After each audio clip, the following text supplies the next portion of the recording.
Hey, welcome to the Rerun Lounge. This is Rerundown, where we give you the rundown on the reruns. This is the second part of our reflection of the Joey arc from Baywatch, so you might want to watch our previous video before checking this out. Though, if you insist on staying here, I'll give you a bit of a recap. Joey, the daughter of a con artist, is lost on the beach with 10 grand on her after a con goes wrong. Mitch takes the poor girl in and ends up being her and her mom's hero after ending all of their troubles. The two end up as a happy family, but not for long. Early in the following season, Joey is thrust back into the show after her mother and new father are killed in a terrible car accident. Joey must have stayed home that day. Though, like responsible parents, provisions have been made. She trusted you, Mr. Buchanan. Enough that she left you something very near and dear to her heart. She left you me. Don't think of this as wild incompetence on Joey's mother's end. Instead, consider this a testament to the charisma of Mitch Buchanan. Without hesitation, Mitch takes her in as he is a kind and giving man. Hobie, however, feels threatened that Joey has a real possibility of infiltrating the Buchanan household now that her mother is out of the picture. I love her, but she's a con artist. Remember last Christmas, all the trouble she got us into?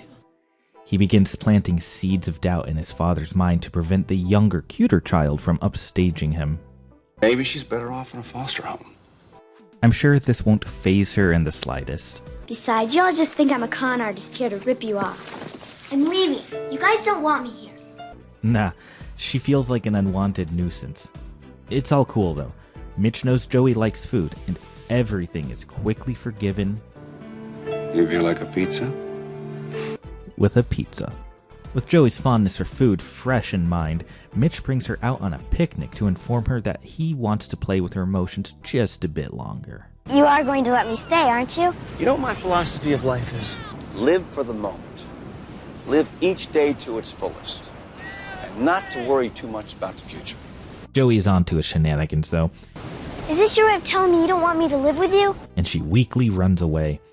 Having her eat first would have been a novel idea, but you don't often find those in this show. After Joey finished pretending to be Forrest Gump, she then pretends to be Pamela Anderson in one of the most uncomfortable moments in all of Baywatch history.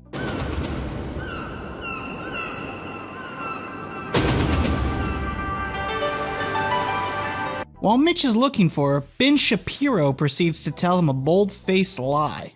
You seen Joy? Yeah, she was here about 20 minutes ago. She see my present? No, she seemed excited. She said something about finding a way to really be a hero like all the Buchanans. Here, Joey is attempting to win the Darwin Award by trying to save a couple of drowning kids, even though she herself almost becomes a floater again. After failing spectacularly, Mitch takes pity on her and decides to Buchananize the girl. Read what it says. Welcome to the Baywatch and Buchanan family. An act which he would later regret.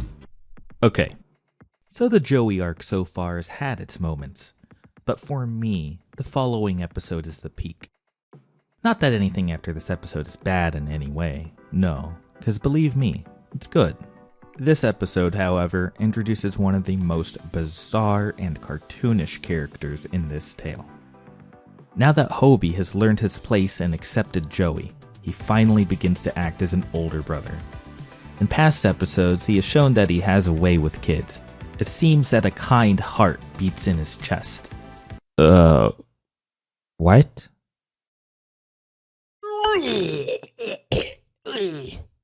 Oh, that was Mila Kunis, by the way. Huh, whatever. Anyway, the two are just hanging out getting their fortunes told, and Joey spots an old nemesis. Fagin. Trapper. He is Baywatch's answer to Fagin, the villain from the Charles Dickens novel Oliver Twist. Trapper, like Fagin, is a creepy and questionable con artist that takes in orphaned children to have them do his bidding, mostly stealing from or swindling beachgoers. Truly a very strange man. Joey, desperate to escape the creeper from her past, insults the livelihood of the fortune teller and then runs off. Come on, fortune telling's stupid. It's a ripoff. Hey. Let's do something else. I'll meet you at Muscle Beach, okay? fortune telling stupid. It's a ripoff. Hobie lets her go because he's more interested in learning how he will die. Clearly, it will be at the hands of Mitch because barely a second later, Trapper's minions spot Joey in a feeble attempt to escape.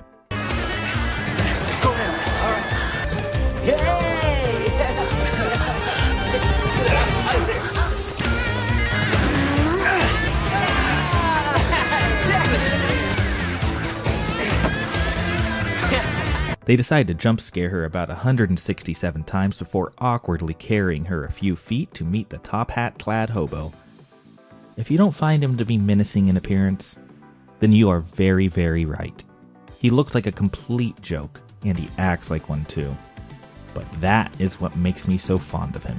I enjoy goofy villain types when they are played just right, and this 1800s styled goober has just the right amount of cheese for me to find him extra enjoyable.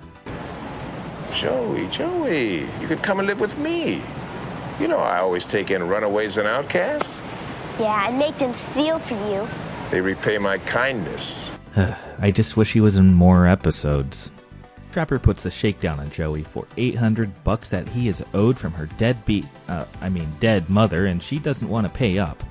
Instead, she threatens him with the prospect of a good old ass whooping from Papa Mitch the Man Buchanan. Buchanan? Yeah, semi-tall, disgustingly good-looking. Trapper confirmed a Mitch bitch. Though he does muster enough willpower to overcome this threat and counters with one of his own. If he's gonna be your new daddy, he's responsible for your old dad's. That could ruin the adoption. Don't do that, Trapper, please. Well then, I guess you can do a little job for me and repay the debt yourself. With the fear of his demise at his father's hand, Hobie stumbles onto the scene and finds his new little sister talking to a creepy old man. What are you doing? Who is that? Thank heavens that Trapper is nothing more than an urchin wrangler, or she would have been long dead. Later that day, Joey contemplates summoning Satan to solve all of her problems, but thinks it may be safer instead just to return to her old ways. Meanwhile, Mitch and Hobie are trying to decide what wallpaper she should have in her new room. Truly, ignorance is piss. Right, Hobie? You're just gonna ignore the whole thing where your little sister was talking to a street creep? Okay. Well, in case you are curious, the subplots of this particular episode include Matt, you know, the guy who lost all faith in Christmas. Well, now he's losing all faith in humanity as he is dealing with the fallout of being falsely accused of sexual harassment by Ice Queen bitch And Drama Llama Neely. You forced me to lie. You were drunk in your tower, Neely. I had to say something. Also, there are pirates too. Ooh, what a treat. Trapper, on the other hand, begins his midnight heist. This criminal genius has one of his runaways distract the victim's dog, while Joey supposedly sneaks in. However, things fall through as she gets cold feet and leaves Trapper in the lurch. Expecting the unbridled wrath of a weirdo in a top hat, Joey soon comes up with an alternative plan to get Trapper his orphan tax. Hi. All the money goes to helping an orphan get adopted, instead of being put in a foster home. Thanks.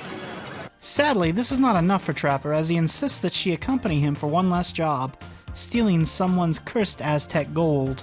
A miracle then occurs, and Hobie finally realizes that it isn't normal for Joey to be talking with adult weirdos all the time. Joey went off for some guy in Venice. All right, describe him to me in every detail. He was a little taller than you. He had a black top hat and a big walking stick. That's gotta be Trapper. What the? This greasy grandpa has a Bayside base out in the open? So that means he is essentially allowed to roam free with his collection of kids? On top of that, Mitch knows him by name? Just another day in LA, I guess. Mitch, through the power of just in time, manages to catch Trapper in the act, chasing him through the beach and beating the ever-loving crap out of him. Unsurprising coming from a guy who can only scare kids into doing what he wants. Joey, watching this, abandons her nefarious errand and catches the end of this epic clash of titans. Hey, she's a thief, man. She's a little con artist. When you find out what I know about her, you won't want to adopt the little criminal. Trapper Ever, the poor sport, spills the beans on Joey that Mitch already knew about, thus making the conflict in this episode somewhat pointless, albeit still very much entertaining. After Trapper leaves with a stern warning, he more than likely returns to his gang of orphan thieves to resume his reign of terror on runaway children everywhere. Mitch, you saved the day again, pal.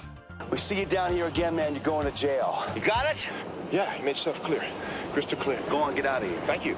Thank you. Goodbye. Are those bells on his wizard staff? How the hell was he expecting to rob someone at night with bells on him? Ugh.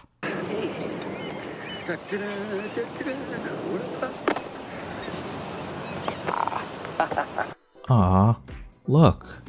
Not only does Joey have a new home, so do Trapper's lice. With Trapper defeated, everyone lives as a happy family for a couple of episodes. But we don't get to see that, because Joey is once again swept from view like an unwanted pile of dust. Perhaps Mitch is beginning to realize that he likes the idea of having a daughter, but not actually having one. It is this concept that drives the plot forward in the most upsetting and cruel writing decision in this storyline. That will have to wait until next time when we go over the final installment of this twisted tale. Once again, we appreciate it greatly if you made it this far. Please consider liking, subscribing, or leaving a comment. And thanks for visiting the Rerun Lounge. We hope you enjoyed your time. Don't forget to pay your tab on the way out.